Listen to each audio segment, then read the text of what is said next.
ஆண்டவர் ரட்சகருமாகிய இயேசு கிறிஸ்துவின் இனிய நாமத்தினாலே உங்கள் யாவருக்கும் என் அன்பான வாழ்த்துதலை தெரிவித்துக் கொள்கிறேன்.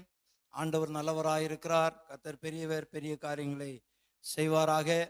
நம்முடைய செய்தியெல்லாம் உங்களுக்கு யூடியூப்பில் கிடைக்கும். பெதஸ்தா தமிழ் எல்லாரும் யாரெல்லாம் சப்ஸ்கிரைப் பண்ணியிருக்கிறீங்களோ, ஆமாம், இப்போ உங்களுக்கு ஒரு வீட்டில் சும்மா இருக்கிறீங்க, அப்படி வேலைக்கு போகும்போது இதில் இப்போ தான் நிறைய பேர் காதில் மாட்டிகிட்டே போகிறாங்களே, அப்போ என்ன பண்ணலாம்? உங்களுக்கு வார்த்தைகள் செய்தி கேட்கணும்னா இந்த செய்தியை என்ன பண்ணலாம்? நீங்கள் கேட்கலாம். எனவே உங்களுக்கு செய்தி 100 செய்திக்கு மேலே நம்ம செய்தி போயிருக்கு. அதனால் நீங்கள் அதெல்லாம் கேட்டு பயனடையுங்க. கர்த்தர் உங்களை ஆசீர்வதிப்பார். கர்த்தர் நல்லவர். 37ஆம் சங்கீதம் 25ஆம் வசனத்தை நாம் வாசிக்கலாம். 37ஆம் சங்கீதம் 25ஆம் வசனம். நான் இளைஞனாய் இருந்தேன், முதிர் வயது உள்ளவனும் ஆனேன். ஆனாலும் நீதிமான் கைவிடப்பட்டதையும் அவன் சந்ததி அப்பத்துக்கு இறந்து திரிவதையும் நான் காணவில்லை. இங்கே ஒரு வயது முதிர்ந்த அனுபவம் உள்ள நிலைமையில இருந்து கொண்டு அங்கே தாவீது எழுதுகிறார். இவர் இப்பொழுது எப்படி ஆயிட்டாரு? வயதாயிட்டாரு. இளைஞனா இருந்தேன். அடுத்தது என்ன சொல்றாரு? முதிர் வயது உள்ளவனும் ஆயினேன். ஆனாலும் கூட நீதிமான் கைவிடப்பட்டதையும் அவன் சந்ததி அப்பத்துக்கு இறந்து திரிவதையும் நான் காணவில்லை அப்படின்னு சொன்ன என்ன? நீதிமான் கைவிடப்பட்டதும் இல்லை, அவன் பிள்ளைகள், அவன் ஜெனரேஷன் யாருமே பிச்சை எடுத்ததையும் நான் பார்க்கவில்லைன்னு சொல்றாரு. அதுதான் இறந்து திரிவதையும் நான் காணவில்லை என்று. அல்லேலூயா. அப்படியானால் நாம் எவ்வளவாக நீதிமானாய் இருக்க வேண்டும் என்று அவசியம் உள்ளதாக இருக்கிறது. நீதிமானாய் இருக்க வேண்டும். நாம் யாருக்கும் ஒரு தீங்கு செய்யக்கூடாது. நான் சொன்னேன் அல்லவா, என்னுடைய இளமை கால அனுபவம். என் அப்பா ஒரு நாள் என்னை பார்த்து சொன்னார். நான் இந்த மாதிரி இருந்து கொண்டிருக்கும் போது என் அப்பா என்னை பார்த்து சொன்னார், நமக்கு நாம் யாரையாவது அட்டாக் பண்ணால் அவனால் திருப்பி நம்மை எதிர்க்க முடியாது என்று இருக்கிறவனை கூட நீ டச் பண்ணக்கூடாதுன்னு சொன்னார். என்ன சொன்னாரு? இப்போ ஒருத்தன் சண்டை போட்டா என்ன பண்ணணும்? அவனோடும் பலசாலிட்டு சண்டை போட்டா பரவாயில்ல. நம்ம எல்லாம் எப்படி சண்டை போடுவோம்? எவனா இழிச்சவன் இருக்கிறானா, ஏமாந்தவன், அவனை கை நீட்டி உடனே அடிச்சிருவோம். ஆமாம், திருப்பி அடிப்பான்னு உள்ளவனை அடிப்போமா? அடிக்க மாட்டோம்.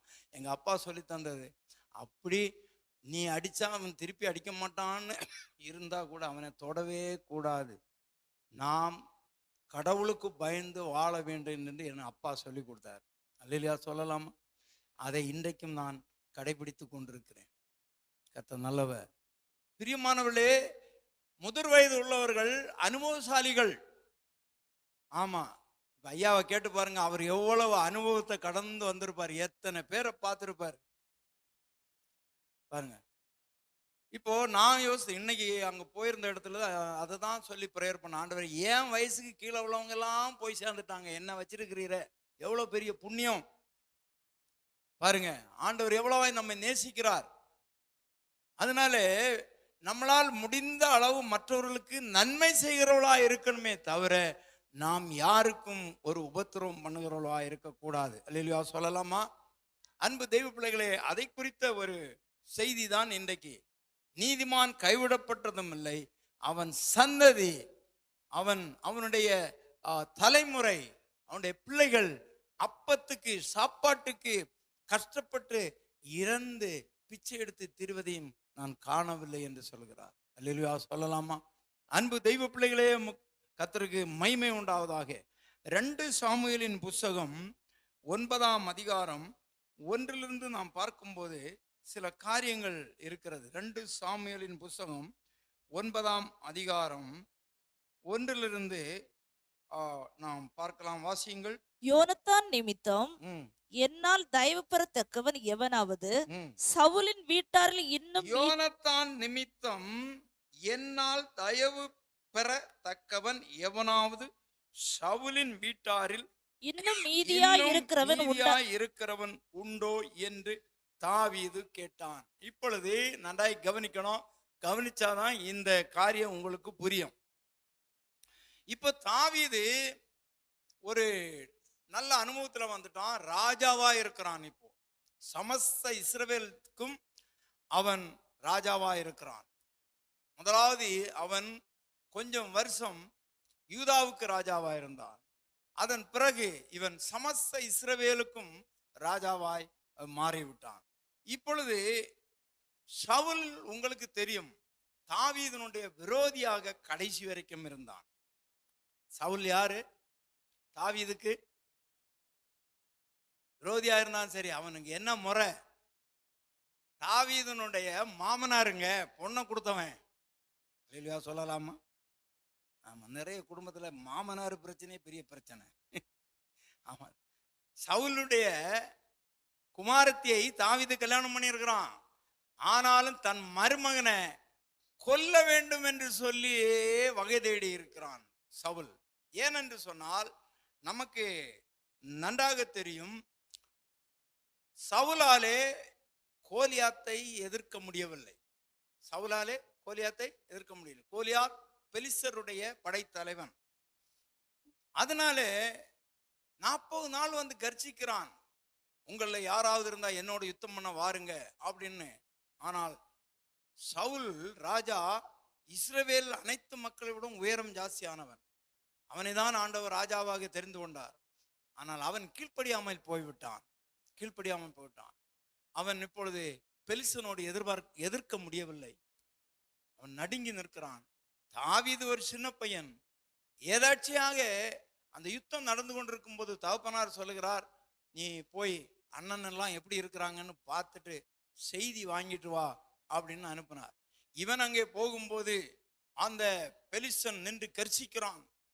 யார் என்னோடு கூட வருவா அப்படின்னு சொல்லி அவன் கர்ச்சிக்கிறான். இதை பார்த்து அவனுக்கு ஒரு வெறி வந்து விட்டது. இந்த பெலிஸ்தன் அவன் விருத்த சேதனம் இல்லாதவன், அவன் இஸ்ரவேல் ஜனங்களை நிந்திப்பதற்கு அவன் யார் என்று சொல்லி துணிந்து போய் என்ன பண்ணினான், ஒரு ஆற்றில் போய் கல்லை எடுத்துட்டு கூழாங்கல்லை எடுத்து சுழற்றிய அவனை அடித்தான். அவனுடைய நெற்றியில பட்டவன் முகங்குப்புற விழுந்து செத்துட்டான். இப்போ செத்த பிறகு தாவீது என்ன பண்ணான்னா, இவன்கிட்ட ஆயுதம் இல்லை, கோலியாத்து முகங்குப்புற விழுந்துட்டான், நமக்கு தெரியும். போனான், கோலியாத்தினுடைய பட்டயத்தை எடுத்து அவன் தலையை வெட்டி இப்ப தலையை தூக்கிட்டு வர்றாரு. ஜாலியா வர்றாரு, அப்படியே தலையை தூக்கிட்டு வர்றாருங்க. எதிரியினுடைய தலையை தூக்கிட்டு வரும்போ ஸ்திரீகள் எல்லாரும் நின்று ஒப்பாரி பாட்டு பாடினாங்க. என்ன பாட்டு பாடினாங்க? சவுலு கொன்றது. சவுலு யுத்தம் வீரன், எவ்வளோ யுத்தத்துல ஜெயிச்சான், எத்தனையோ பேரை கொண்டான். அவங்க சொன்னாங்க, சவுலு கொண்டது 1000 பேர் தான் யா, தாவீது கொண்டதுதான் 10000 சொன்னாங்க. கொன்னது எத்தனை பேரை? ஒருத்தனை தான், அவன் 10000 பேருக்கு சமானம். அதனால அவங்க எல்லாம் என்ன பாடினாங்க, சவுல் கொண்டது 1000, தாவீது கொண்டது 10000 சொல்லிட்டு சொன்னாங்க. பாருங்க, இவனுக்கு அப்படியே வெறி ஏறி போச்சு. எனக்கு 1000 தானா, அவனுக்கு 10000மா, இவனை விடக்கூடாது சொல்லிட்டு என்ன ஆயிடுச்சுன்னு சொன்னா, இவன் அந்த கோலியாத்துக்கிட்ட யுத்தத்துக்கு போகும்போது இவனால முடியல. யாரால முடியல? சவுலால முடியல. அதனால அவன் அங்க சொல்றான், இவனை யாராவது வந்து கொன்னுட்டா, இவனை ஜெயிச்சுட்டா என் பொண்ணையே கல்யாணம் பண்ணி கொடுக்குறேன்னு சொல்லிட்டான். யாரு? சவுல். ஆமா, இவன் பொண்ணுக்காக போகலைங்க, நான் அண்ணன்மார பார்க்க போனவன் ஏதாச்சியா. அப்போ சொல்றாங்க, என்னப்பா என்னங்க? ஏப்பா சவுல் ராஜா பயந்து நிற்கிறாரு, அவனை கொல்றவனுக்கு பொண்ணே கல்யாணம் பண்ணி கொடுக்குறாங்க. அப்படியா அப்படின்னு. இவன் பொண்ணாது பொருளாது வேண்டாம், அதெல்லாம் ஒன்றும் வேண்டாம், நேர போனான், அவனை கொன்னுட்டான். கொன்னுட்டு வரும்போதான் பாடுறாங்க, சவுல் கொண்டது 1000, தாவீது கொண்டது 10000. மாறி மாறி பாடினவன்னு இவனுக்கு வெறி எடுத்துச்சு. சோத்திரம். இப்போ என்ன பண்ணான்னா பார்த்தீங்கன்னா, அவன் இப்போ வந்தாச்சு. வந்தா யாரை கட்டி கொடுக்கணும்? பொண்ணை கட்டி கொடுக்கணும். அவன் ஆனா பொண்ணை கட்டி கொடுக்கல. பொண்ணை கட்டி கொடுக்காம வேற ஒருத்தனுக்கு கொடுத்துட்டாங்க அவன் பொண்ணை. அந்த கல்யாணம் பண்ண வேண்டிய வேலை வந்தவொடனே வேற ஒருத்தனுக்கு கொடுத்துட்டான். ரைட்டு. அப்போ என்ன ஆச்சுன்னா, இன்னொரு பொண்ணு இருந்தா, அவ மீகால். சரி அவளை கொடுப்போம். அவ கொஞ்சம் ஒரு மாதிரி ஒரு ஆளு போல இருக்கு. அதனால அவன் என்ன பண்ணிட்டான், ஏன்னா அவ தான் தாவீது உடன்படிக்கை பெட்டியை கொண்டு வரும்போது ராஜவஸ்திரத்தை கழட்டி போட்டு விட்டு ஆசாரியனுடைய சணநூல் ஏபோத்தை தரித்து கொண்டு ஆடினாம் பாருங்க. அதை பார்த்துக்கிட்டு கிண்டல் பண்ணான் அவ, இவனை கூப்பிட்டு. ஆமா, கல்யாணத்துக்கு முன்னாலதான் நான் சொல்ற கதை. அவ்வளவுதான். அப்புறம் கட்டினான். அவ வந்து, ஆஹா இன்னைக்கு ராஜா பாருங்களா, ராஜ வஸ்திரத்தை உறிஞ்சு போட்டுட்டு என்ன ஆடினாரு பெண்களுக்கு முன்பதாக அப்படின்னு கிண்டல் பண்ணால. அவளுக்கு பிள்ளை இல்லாம போயிடுச்சான். ஆமா, அதனால அதுக்கு இதெல்லாம் வந்து அப்புறம் தான் நடந்த காரியங்கள், இந்த சாபம் எல்லாம். அதுக்கு முன்னால என்ன ஆயிடுச்சுன்னா, இப்ப மீகால கொடுக்கலாம். இவ மீகா அந்த மாதிரி கிண்டல் பண்ணதுனால அவ கொஞ்சம் ஆளு, இவனை அடக்கிறதுக்கு அவதான் சரியான ஆளு, உன் தலையில கட்டிடலாம். அப்போ என்ன சொல்றான், அங்கேயும் சொல்றான், எனக்கு மருமகன் ஆகணும்னா நீ என்ன பண்ணு, எதிரியாகிய பெலிஸ்தர்ல 100 பேரை கொன்னுட்டு வந்து அவங்களுடைய நுனித்தோலை கொண்டு வந்து கொடு, அப்பதான் அவனுக்கு கல்யாணம் பண்ணி தரோம் போயா அப்படி. இப்படியா பண்ணான் அப்படின்னு சொல்லிட்டு அவன் என்ன பண்ணான், போய் 200 பேரை கொன்னுட்டு 200 நுனித்தோலை எண்ணி கொடுத்தானா தாவீது. அருமையா இருக்கும் வசனங்களை படிக்கும். சரி எப்படியோ கல்யாணம் பண்ணிட்டான். இப்ப மீகால கல்யாணம் பண்ணிட்டான். அப்போ கூட இவன் விடலைங்க, மருமகனும் கூட பார்க்கல, இவனை கொல்லணும்னே இருக்கிறான், கொல்லணும்னே இருக்கிறான். இவனுக்கு ஒரு பொல்லாத ஆவி பிடிச்சிச்சு. யாருக்கு? சவுலுக்கு. இப்ப இதை வீணை வாசிக்கிறவன் யாரு? தாவீது. வீணை வாசிக்கும் போது அந்த பொல்லாத ஆவி ஓடுது. இந்த நேரம் பார்த்து ஈட்டி எடுத்து என்ன பண்றான், கொஞ்சம் தெளிவு வந்தோடனே, பேய் பேய் பிடிச்சிருக்குல்ல, கொஞ்சம் தெளிவு வந்தோடனே இவனை கொல்லணும்னு பல முறை அவனை ஈட்டி எடுத்து எரிஞ்சான். அவனா தாவீது தப்பிச்சுட்டான். இந்த மாதிரி பயங்கர குழப்பங்க அவனோட வாழ்க்கையில, தாவீதுக்கும் வாழ்க்கையில. அதனால கடைசியாக அவன் என்ன பண்றான்னா, ஊரை விட்டே ஓடி போயிட்டான். பெலிஸ்தர் தேசத்திலே இப்போ யாருக்காக யுத்தம் பண்ணாலும் அங்கேயே போய் அடைக்கலம் மாட்டான். அங்கேயே அவனை வாழ விடல, அவன் திருப்பி வந்தான். இப்படியெல்லாம் நடந்துட்டு இருந்தது பிரியமானே. இப்ப என்ன நடந்தது என்று சொன்னால், இந்த சவுலுக்கு ஒரு மூத்த குமாரன் இருந்தான். அவனுடைய பேர் யோனத்தான் என்று சொல்லப்பட்டிருக்கிறது. 2 சாமுவேல் 4ஆம் அதிகாரம் 4ஆம் வசனம், 4ஆம் அதிகாரத்தை எடுத்துக்கொள்ளுங்கள். 2 சாமுவேல் 4ஆம் அதிகாரம் 1ஆம் வசனம் வாசிங்க. 1லிருந்து. அப்னேர் எப்ரோனிலே செத்து போனதையும் சவுலின் குமாரன் கேட்டபோது அவன் கைகள் திடனற்று போயிற்று. இஸ்ரவேல் எல்லாரும் கலங்கினார்கள். சவுலின் குமாரனுக்கு படைத்தலைவரான 2 பேர் இருந்தார்கள். ஒருவனுக்கு பேர் பானா, மற்றவனுக்கு பேர் ரேகாப். அவர்கள் பென்யமீன் புத்திரரில் பேரோத்தியன் ஆகிய ரிம்மோனின் குமாரர்கள். பேரோத்து பென்யமீனுக்கு அடுத்ததாய் எண்ணப்பட்டது. பேரோத்தியர் கித்தாயீமுக்கு ஓடி போய் இந்நாள் வரைக்கும் அங்கே சஞ்சரிக்கிறார்கள். சவுலின் குமாரன், நன்றாய் கவனிங்க, சவுலின் குமாரன் ஆகிய யோனத்தானுக்கு 2 காலும் முடமான ஒரு குமாரன் இருந்தான். சவுலும் யோனத்தானும் மடிந்த செய்தி. இப்போ அவனுக்கு யார் இருக்கிறது? யோனத்தான் என்ற ஒரு குமாரன். யோனத்தானுக்கு ஒரு குமாரன் இருக்கிறான். அவன் எப்படி முடவனானான் என்று சொன்னால், சவுலும் யோனத்தானும் ஒரே நாள் செத்துட்டாங்க யுத்தத்துல. இப்போ என்ன பண்றாங்க, சவுலுடைய ஒரு குடும்ப பெண், ஒரு தாதி குடும்ப பெண் என்ன பண்ணினாள், அவள் இந்த சவுலுடைய பேர குழந்தை ஆகிய மோபிபிசேத் 5 வயசா இருக்கிறான். 5 வயசு. அந்த 5 வயசு குழந்தையை தூக்கிட்டு ஓடும்போது கால் தடுத்தி விழுந்து அந்த பிள்ளைக்கு 2 காலும் டேமேஜ் ஆகி முடவனா மாறிட்டான். வாசிங்க தொடர்ந்து. சவுலின் குமாரன் 4ஆம் வசனம். சவுலின் குமாரன் யோனத்தானுக்கு 2 காலும் முடமான ஒரு குமாரன் இருந்தான். சவுலும் யோனத்தானும் மடிந்த செய்தி இஸ்ரவேலில் இருந்து வருகிற போது அவன் 5 வயது உள்ளவனாய் இருந்தான். அப்பொழுது அவனுடைய தாதி அவனை எடுத்துக்கொண்டு ஓடி போனாள். அவள் ஓடி போகிற அவசரத்திலே அவன் விழுந்து முடவனானான். அவனுக்கு மேவிபோசேத் என்று பெயர். இது இந்த மேவிபோசேத் யாருடைய பேரன்? சவுலின் பேரன். சவுலுடைய குமாரன் பேர் என்ன? யோனத்தானுடைய குமாரன் மேவிபோசேத். 5 வயசு குழந்தையா இருக்கும் போது சவுலும் செத்துட்டான், யோனத்தானும் செத்துட்டான். செய்தியை கேட்டு ஓடுறாங்க. நம்ம பதறி எடுத்து 5 வயது குழந்தையை தூக்கிட்டு ஓடும்போது விழுந்ததுல இவனுக்கும் கால் முடமாயிட்டான். சோத்திரம். நன்றாய் கவனியுங்கள் அன்பு தெய்வ பிள்ளைகளே. இந்த யோனத்தான் தாவீதுக்கு ரொம்ப வேண்டப்பட்டவன். அல்லேலூயா சொல்லலாமா? தாவீதுக்கு ரொம்ப வேண்டப்பட்டவன். இந்த சவுல் தாவீதை கொல்ல வேண்டும் என்று இருக்கிறான். ஆனால் இந்த யோனத்தான், சவுலின் குமாரன், மூத்த குமாரன் யோனத்தான் தாவீதை எப்படி ஆகிலும் தப்பு வைக்கணும். தாவீதுக்கும் இவனுக்கும் உள்ள சிநேகம் ஒரு இடத்துல சொல்லப்பட்டிருக்கும், சிறிகளுடைய சிநேகத்தை போல அதிகமான சிநேகம் உள்ளவனா இருந்தானாம் தாவீதோட யோனத்தான். தகப்பன் என்ன சொல்லுவாங்க ஊர்ல, ஆடு பகை குட்டி உறவு அப்படின்னு. இப்ப ஆடு பகை குட்டி உறவு. யோனத்தானும் தாவீதும் ரொம்ப ரொம்ப ஃப்ரெண்டு.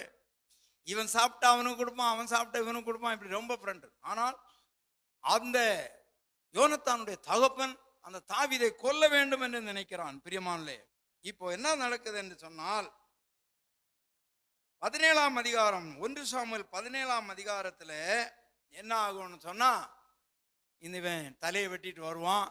அப்ப சவுல் கேட்பான், கடைசியில வரும்போது கேட்பான், அது யாருடைய பிள்ளையாண்டான் அப்படின்னு. ஒன்று தெரியாதவன மாதிரி. முதல்ல வரும்போது தெரியும் இவனுக்கு. இப்ப கேட்கிறான், அது யாரு? அவன் பெலிஸ்தனுக்கு தலையை வெட்டிட்டு வந்தானே, அது அவன் பேர் தாவீது, அவன் ஈசாயின் குமாரன்னு சொல்லுவான். அப்ப பாருங்க, இதை கேட்ட போறது இவனுக்கு என்ன ஆகணும்னா ஒரு வைராக்கியம். நான் கொல்லாதவனே இவன் கொல்லுட்டானே அப்படின்னு ரொம்ப பகையா இருப்பான். ஆனால் இங்க என்ன நடக்குது? 1ஆம் வசனம் வாசிங்க. 18:1. அவன் சவுலோட பேசி முடித்த பின்பு யோனத்தானுடைய ஆத்மா தாவீதின் ஆத்மாவோட ஒன்றாய் இசைந்தது. யோனத்தானும் தாவீதும் எப்படி இருந்தாங்களாம்? ஒன்னா இசைஞ்சு இருக்கிறாங்க. யோனத்தான் அவனை தாவீதை தன் உயிரை போல நேசித்தான். சவுல் அவனை அவன் தகப்பன் வீட்டுக்கு திரும்பி போக ஒட்டாமல் அன்று முதல் தன்னிடத்தில் வைத்துக் கொண்டான். யோனத்தான் தாவீதை தன் ஆத்துமாவை போல சிநேகித்ததினால் அவனும் இவனும் உடன்படிக்கை பண்ணி கொண்டார்கள். யோனத்தான் போர்த்து கொண்டிருந்த சால்வையை கழற்றி அதையும் அவன் தன் வஸ்திரத்தையும் தன் பட்டயத்தையும் தன் வில்லையும் தன் கச்சையையும் கூட தாவீதுக்கு கொடுத்து, தாவீது சவுல் தன்னை அனுப்புகிற எவ்விடத்திற்கும் போய் புத்திமானாய் காரியத்தை நடப்பித்து யுத்த மனுஷனுக்கு அதிகாரியா மாறிட்டான். இப்போ அவன் யுத்தம் மனுஷன் கிடையாது, ஆடு மேய்ச்சிட்டு இருந்தவன். ஆனால் இந்த காரியத்தை செய்த பிறகு யோனத்தான் அவன் அப்பன் சொல்றான், சரி இவனையும் நம்ம என்ன பண்ணிடலாம், நம்ம யுத்த காலத்துல சேர்த்துட்டு நம்மோடு வச்சுக்கிடலாம் அப்படின்னு இருப்பான். அப்பொழுது தாவீதுக்கும் யோனத்தானுக்கும் ரொம்ப ஒரு நெருக்கம் உண்டாகும். யோனத்தான் யாரு? சவுல் ராஜாவின் மகன். இவன் தன்னுடைய சால்வையை அவனுக்கு கொடுத்து, தன்னுடைய ஈட்டியை கொடுத்து, பட்டயத்தை கொடுத்து, நீயும் யுத்த தலைவனா மாறு அப்படின்னு தாவீதுக்கு கொடுத்துட்டான். இப்ப பாருங்க என்ன வருது அப்படின்னு சொன்னா, 6ஆம் வசனம் வாசிங்க. தாவீது பெலிஸ்தனை கொண்டு திரும்பும் போது ஜனங்கள் வரும்போது இஸ்ரவேலில் சகல பட்டணங்களிலிருந்து ஆடல் பாடலுடன் புறப்பட்டு மேள தாளங்கள் கீத வாத்தியத்தோடு சந்தோஷமாய் ராஜாவாகிய சவுலுக்கு எதிர்கொண்டு வந்தார்கள். அந்த ஸ்திரீகள் ஆடி பாடுகையில் சவுல் கொன்றது 1000, தாவீது கொன்றது 10000 என்று முறைமுறையாக பாடினாங்க. மாறி மாறி மாறி மாறி பாடினாங்க. அந்த வார்த்தை சவுலுக்கு விசனமாயிருந்தது, வேதனையாயிருந்தது. புரிகிறதா உங்களுக்கு? இப்போ தாவீதுக்கு இவ்வளவு மவுஸ் கொடுக்குறாங்களே, பேர் கொடுக்குறாங்க, புகழ் கொடுக்குறாங்க, இவனுக்கு எரிச்சல் ஆயிடுச்சு. அவன் மிகுந்த எரிச்சல் அடைந்து தாவீதுக்கு 10000 எனக்கோ 1000 தான் கொடுத்தாங்க. இன்னும் ராஜாங்கம் மாத்திரம் அவனுக்கு குறைவா இருக்கிறது என்று சொல்லி, இந்த ராஜா பதவி மட்டும் தான் அவனுக்கு இல்லாம இருக்கு, இப்ப எல்லாம் என்ன விட மிஞ்சி போயிட்டான் அப்படின்னு சொல்லிட்டு அந்நாள் முதற்கொண்டு நல்லா கவனிங்க, சவுல் தாவீதை காய்மகாரமாய் பார்த்தான். இந்த காய்மகாரம் சொல்றது உங்களுக்கு புரியுதா? புரிஞ்சுதா இல்லையா? அதுக்கு விளக்கம் சொல்லுங்க. அப்படி இல்லம்மா, உள்ளத்துல ஒண்ணு வச்சு வெளியே ஒண்ணு நடக்குது. நல்லா பேசுவான், ஆனா மனசுல அவனை சாவடிக்கணும். காய்மகாரமா வாழ்றான். நீங்க யாரும் அப்படி இருக்க மாட்டீங்க. நீங்க எல்லாம் நல்லவங்க. என்னக்கா எப்படி இருக்கிறாக்கா? நல்லா இருக்கிறங்க, சந்தோஷமா இருக்கிற, நாசமா போனவளே அப்படின்னு நினைப்பீங்களா? சிலர் அப்படிதான் நினைப்பாங்க. நினைக்கக்கூடிய அளவுல நமக்கு அப்படி இருப்பாங்க சிலர். செய்யற நியாயத்தை எல்லாம் நமக்கு செய்துக்கிட்டு, அக்கா நல்லா இருக்கிறியா? ஆமா. ஒரு யெகூன்னு ஒருத்தன் இருந்தான். அந்த யெகூட்ட அந்த நாட்டு ராணி மகன் கேட்பான், ஏப்பா நல்லா சௌக்கியமா இருக்கு? ஆமா, ஓ அம்மா செய்யற வேலைக்கு நாங்க நல்லா சௌக்கியமா தான் இருப்போம் அப்படின்னு சொல்லுவான். அது மாதிரி கதை. செய்யறதெல்லாம் செய்துட்டு எங்களை வேதனைக்குள்ள ஆக்கிட்டு, நல்லா இருக்கிறியாக்கா? இருக்கிறேன், நான் நல்லா தான் இருக்கிறேன், நீ நல்லா இருப்போ. அல்லேலூயா. உலகம் இப்போ தாவீது காய்மகாரமா பாக்குறான். இப்போ யாரு? சவுல் தாவீத எப்படி பாக்குறான்? சவுல் தாவீதை காய்மகாரமாய் பாக்குறான். என் படத்தலைவன், வாப்பா நல்லவன் போல, நீ என்னைக்குதான் சாவியோ, உனக்கு தான் பேரு புகழு அப்படின்னு சொல்றான். இப்படியே போயிட்டு இருந்துங்க. அப்போ என்ன ஆயிடுச்சு? அவனுக்கு பொல்லாத ஆவி வந்தது. தாவீது விரட்டுறான். அப்ப பாத்தீங்கன்னா தாவீதை கொன்னு போடும்படி அவன் என்ன பண்றான்? ஈட்டியை அவன் எறிகிறான். இதெல்லாம் நடந்துட்டே இருக்கு. பிரியமான தேவனுடைய பிள்ளைகளே, அந்த அதிகாரம் முழுவதும் நீங்க வீடுகளில் போய் படிங்க, அங்கதான் இருக்கும். இவனுக்கு சொன்னானே கல்யாணம் பண்ணி கொடுக்குறேன்னு சொன்ன பொண்ணை வேற ஒருத்தனுக்கு கொடுத்துருவான். அதுக்கு பிறகு தாவீது கிட்ட என்ன பண்ணுவான்? பாருங்க, இன்னொரு பொண்ணை கொடுக்குறான்ப்பா, அதுக்கு தான் நீ என்ன பண்ணு, 100 நுனித்தோலை கொண்டு வா அப்படின்னு. பாருங்க, 200 பேரை கொண்டு அவனுடைய நுனித்தோலை கொண்டு கொடுத்து, இப்ப எனக்கு சொல்லையா, உன் பொண்ணை கூடையா அப்படின்னு. பாத்தீங்களா? அதுக்கு பிறகு தாவீது என்ன பண்ணுவான் தெரியுமா? அந்த சவுலு தாவீதை கொல்ல வேண்டும், தாவீதை கொல்ல வேண்டும். 10ஆம் வசனம் வாசிங்க, 19ஆம் அதிகாரம் 10ஆம் வசனம். அப்பொழுது சவுல் ஈட்டியினாலே சுவரோட சேர்த்து உருவ குத்தி போட பார்த்தான். ஆனாலும்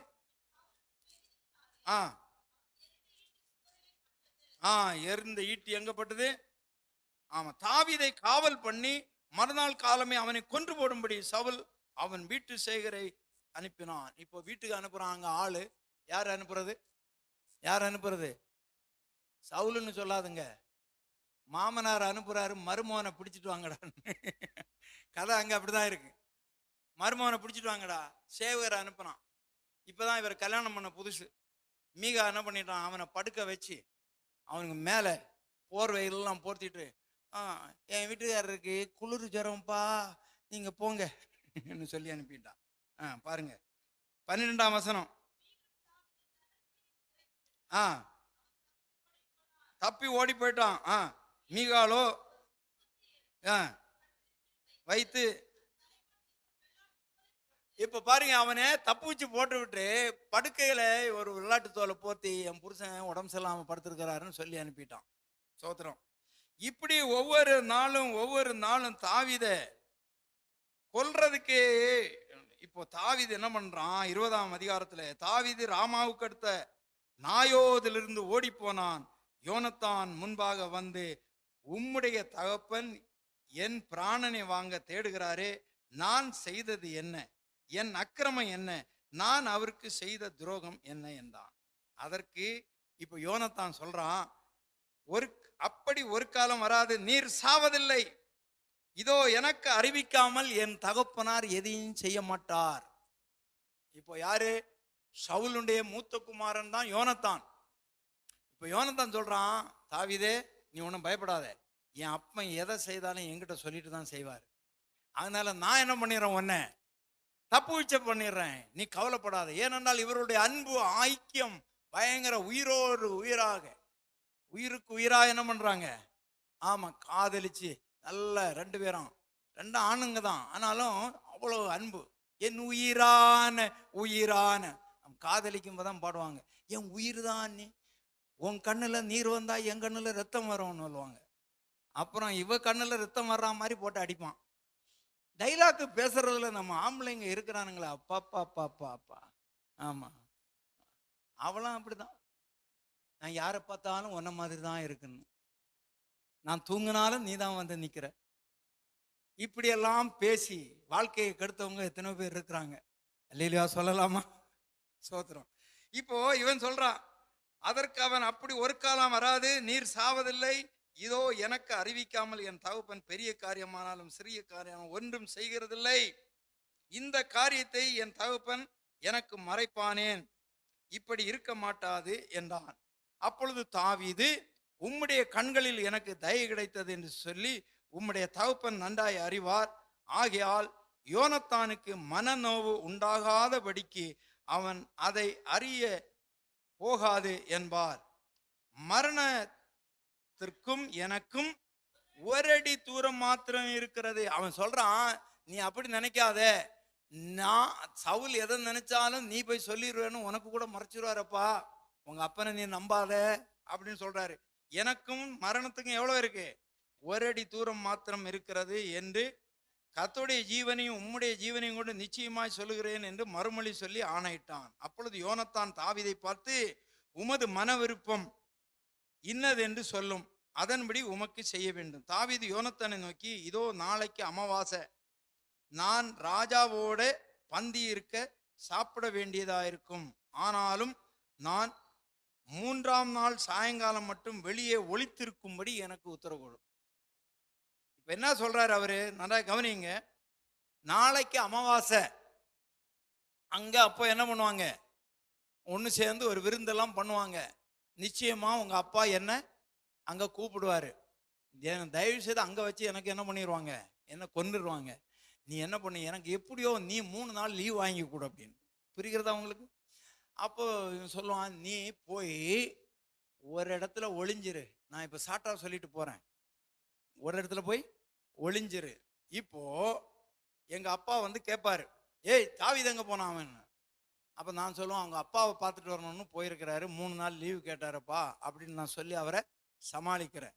சரி, ஒருவேளை ஏண்டா அவனும் நம்ம விரும்புதுல பங்கெடுக்கணும்னு நல்லபடியா அவர் மனம் மாறி சொன்னா, நான் இப்ப என்ன பண்ணுவேன்? நல்லா கவனிச்சிக்க, நீ அங்க போய் ஒரு புதர்ல உட்காரு, நான் இங்கே இருந்து ஒரு அம்பை விடுவேன். புரிகிறதா? அம்பை விடும்போது என்கிட்ட இருந்து ஒரு பிள்ளையாண்டான அனுப்புவேன். அவன்கிட்ட அம்பு இந்த பக்கம் விழுந்தது அப்படின்னு சொன்னா, நீ என்ன பண்ணிரு, வந்துரு. அம்பு அப்புறம் விழுந்தது, போய் பார்த்து எடுத்துட்டு வான்னு நான் சொல்லும்போது நீ கவனமா கேட்டு ஓடியே. இதுதான் அடையாளம். இவங்க படிச்சீங்கன்னா சூப்பரா இருக்கும். ஆமா. இப்ப இவர் என்ன பண்ணாரு? அப்படியே போய்வேன் ஒளிஞ்சிட்டான். இப்போ நடக்குது, அம்பு ஏற வேலை நடக்குது. 20:18 இருந்து வாசிங்க. 20:18 இருந்து. பின்பு யோனத்தான், வேகமா வாசிக்கணும், பார்த்து, நாளைக்கு அமாவாசை, நீ உட்கார வேண்டிய இடம் காலியா இருப்பதினாலே உம்மை குறித்து விசாரிக்கப்படும். காரியம் நடந்தபோது 3ஆம் நாளிலே நீர் ஒளித்திருக்கும் இடத்திற்கு தீவிரித்து வந்து ஏசேல் என்னும் கல்லண்டையிலே உட்கார்ந்து இரும். அப்பொழுது நான் குறிப்பு வைத்து எரிகிறது போல பக்கமாக 3 அம்புகளை எய்து நீ போய் அம்புகளை தேடி வா என்று ஒரு பிள்ளையாண்டானை அனுப்புவேன். இதோ அம்புகள் உனக்கு இப்புறத்திலே கிடக்கிறது, அவளை எடுத்துக்கொண்டு வா என்று பிள்ளையாண்டானிடத்தில் நான் சொன்னால் நீர் வாரும். ஒன்றுமில்லை, உமக்கு சமாதானம் இருக்கும் என்று ஜீவனை கொண்டு சொல்கிறேன். இதோ அம்புகள் உனக்கு அப்புறத்திலே கிடக்கிறது. பிள்ளையாண்டானிடத்துல சொன்னா நீ ஓடிரப்பா. கதை புரிகிறதா உங்களுக்கு? அம்பு எய்து சிக்னல் விட்டாங்க பாருங்க. ஆமா, நம்ம பிள்ளைங்களும் அம்பு எய்வாங்க. இப்ப எல்லாம் போனும். எங்க அம்மா வெளியே போகணும்னு நான் சொல்லிடுறேன், என்ன அம்பு விடுறேன். இப்ப அம்பு விடுறாங்க நிறைய பேர் வம்பல போய் மாற்றுறதுக்காக. சோத்திரம், கவனமாயிருங்க, கவனமாயிருங்க. அவன் அம்பு விட்டான் பாருங்க. இப்புறத்துல இருக்குன்னு சொன்னா நீ வந்துடலாம், அப்புறம் என்னன்னா ஓடி போயிடணும். எப்படியோ தப்பிச்சு விட்டான். சோத்திரம். இந்த காரியமெல்லாம் அன்பு தெய்வ பிள்ளைகளே, யோனத்தான் தாவீதின் மேல வைத்திருந்த பாசம். அப்படியானால் யோனத்தான் நீதிமானா இல்லையா? நீதிமான் தானே. நீதிமான் கைவிடப்பட்டதும் அவன் பிள்ளைகள் அப்பத்துக்கு இறந்து திரிவதையும் நான் காணவில்லை. அல்லேலூயா சொல்லலாமா? இப்ப 2 சாமுவேல் 9ஆம் அதிகாரத்துக்கு வாங்க. இப்போ 1ல இருந்து நம்ம படித்தோம். 2 சாமுவேல் 9. இப்போ 1 சாமுவேல்ல தான் தாவீது அந்த ராஜாவுடன் ஒளிந்து ஓடுறது எல்லாம் நடக்குது. இப்போ 2 சாமுவேல்ல வந்தா தாவீது இப்ப ராஜா ஆயிட்டாரு. ஆமா, 9ஆம் அதிகாரம் 1ஆம் வசனம்.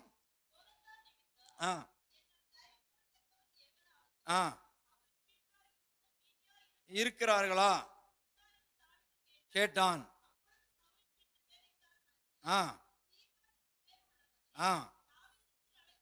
அழைத்து வந்தார்கள். ராஜா அவனை பார்த்து நீதானா சீபா என்று கேட்டான். அடியன் தான் என்றான். அப்பொழுது ராஜா பாருங்க, கவனிங்க, நான் சவுலின் குடும்பத்தாருக்கு தயை செய்ய வேண்டும். பாருங்க, இவன் விரோதி. சவுல் யாரு? விரோதி. ஆனால் யார மனதில் வச்சு சொல்றான்? யோனத்தான் எனக்கு நன்மை செய்தான். இப்போ சவுலன் செத்துட்டான், யோனத்தானும் செத்துட்டான். இப்போ யோனத்தானுடைய மகன் இருக்கிறான். இவன் எப்படி இருக்கிறான்? காலு முடவனா இருக்கிறான். இப்போ தாவீது சொல்றான். அதுதான், தாவீதும் ஒரு நீதிமான். புரிகிறதா உங்களுக்கு? இப்ப சொல்றான், ஒண்ணு செய்யறோம். சவுல் குடும்பத்துல யாராவது இருக்கிறாங்களாப்பா, நான் அவங்களுக்கு, அவன் துரோகம் தான் செய்தான், நான் என்ன பண்ணணும்? நன்மை செய்யணும். அப்ப சொல்றாங்க, சீபா ராஜாவை பார்த்து 2 கால்களும் முடமான ஒருவன் இருக்கிறான் எங்கே என்று ராஜா கேட்டதற்கு பார்த்து இதோ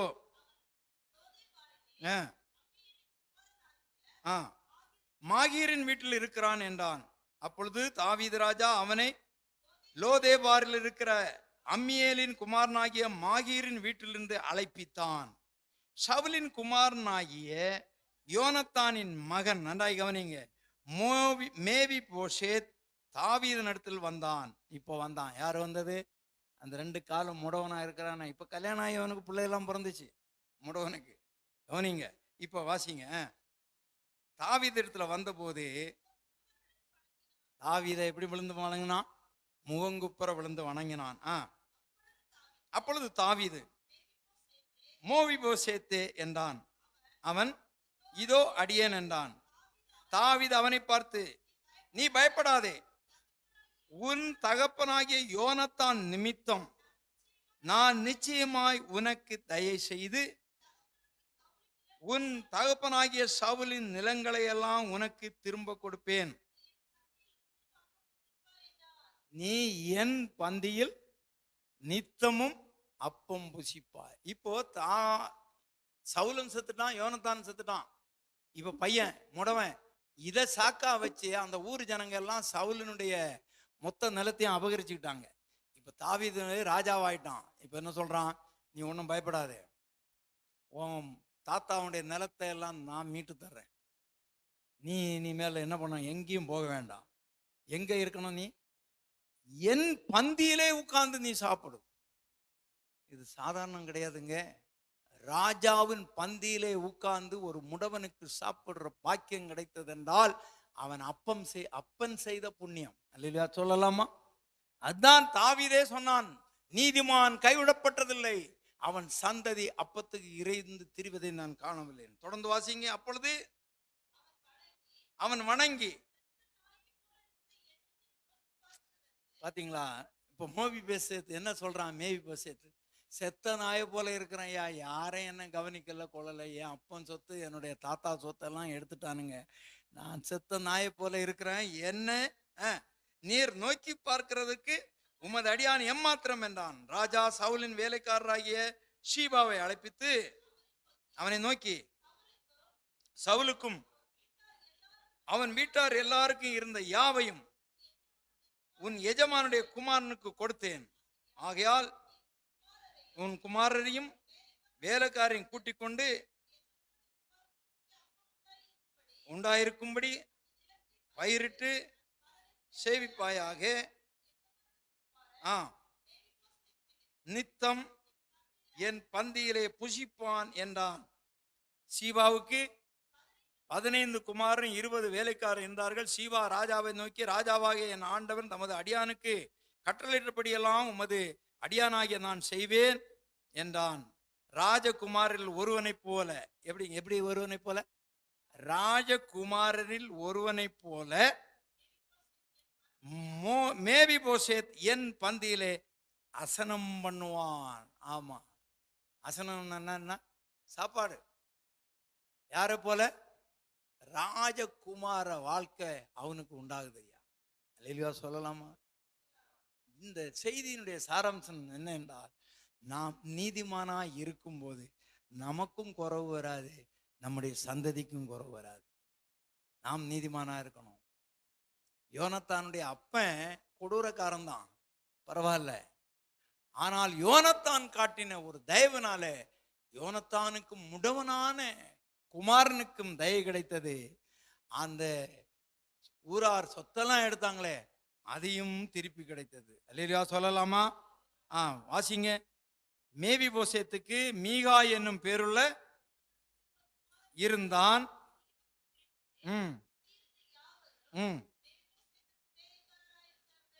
மேவிபோசேத்துக்கு வேலைக்காரராக இருந்தார்கள். மேவிபோசேத் ராஜாவின் பந்தியில் நித்தம் அசனம் பண்ணுகிறவனா இருந்தபடியினாலே எருசலேமிலே குடியிருந்தான். 2 காலம் முடவமா இருந்தது. ஆனால் வாழ்க்கை ஃபுல்லா எங்க குடியிருக்கிறான்? இப்போ ராஜாவோடு குடியிருக்கிறான். அன்பு தெய்வ பிள்ளைகளே, நம்முடைய முன்னோர் செய்கிற வாக்கியம் நமக்கு வரும். நான் ஏற்கனவே சொல்லியிருக்கிறேன், எங்க ஊர்ல எல்லாம் வயல் வேலை செய்வாங்க, ஆசாரி, இந்த பொன் வேலை, தட்டார் வேலை, கொல்ல வேலை, இதெல்லாம் செய்கிறவங்களுக்கு எங்க ஊர்ல எப்படின்னா, வீட்டிலே சாப்பாடு கொடுக்க மாட்டாங்க. வீட்டில் அவங்க தட்டு கொண்டு வருவாங்க, கொடுப்பாங்க. தண்ணீர் இப்படி கையில வாங்கி ஊற்றி கொடுப்பாங்க, அப்படிதான் குடிப்பாங்க. ஆனா எங்க அம்மா மாத்திரம் மீன் விற்கிறவங்க, வயல் வேலை செய்கிறவங்க, இவங்க எல்லாரும் சாப்பாட்டுக்குன்னு வந்தாங்கன்னா எங்க வீட்டில் நடு வீட்டில் உட்கார வச்சு நாங்க சாப்பிட்ற பாத்திரத்துல அவங்க சாப்பாடு போட்டு கொடுப்பாங்க.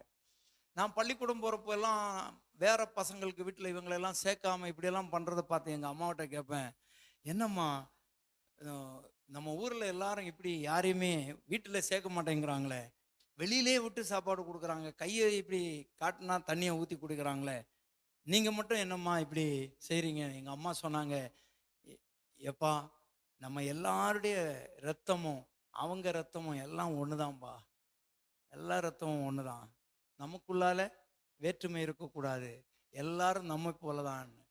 அந்த எண்ணத்தோடு எங்க அம்மா இருந்ததுனால எனக்கு 30 லட்சம் ரூபா கடன் வந்தது, கஷ்டம் வந்தது, வேலை இல்லாம என் கம்பெனியை மூடின மாதிரி ஆயிடுச்சுங்க.